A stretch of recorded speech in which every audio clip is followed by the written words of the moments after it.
Rikthimi i Donald Trump në shtëpinë e bardhë ka sjellë ndryshime të mëdha në gjeopolitikë dhe ka krijuar një realitet të ri në marrëdhëniet mes shteteve.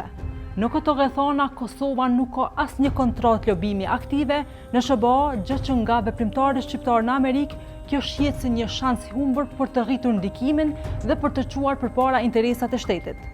Për më tepër, misionet diplomatike të Kosovës në SBA kanë kapacitete të kufizuara. Në 3 përfaqësi diplomatike që janë të hapura në SBA, janë të angazhuar vetëm 18 persona, ku përfshihen prej ambasadorëve deri tek vëzëtësit. Për ironi, në të 3 misionet vetëm njërin prej tyre ka vëzëtës. Në ambasadën e Kosovës në Washington dhe në konsulatën në New York janë vetëm nga 8 persona. Në kryeqytetin amerikan, ku ambasador është Ilir Dugolli, janë edhe 4 sekretarë të dytë, 2 atashe, njëri policore, tjetri ushtarak dhe një asistente administrative. Kurse në New York, ku konsul është Bleri Mreka, është një sekretar i dytë, një zëvendës konsulle, një këshilltar, një asistente ekzekutive dhe një tjetër administrative. Dhe ndryshe prej ambasadës në Washington, aty është edhe një vëzëtës. Ndërsa në shtetin e Ajovas, aty ku gjendet baza ushtarake amerikane, janë vetëm 2, shefi misionit Drilan Zogaj dhe një sekretar i parë.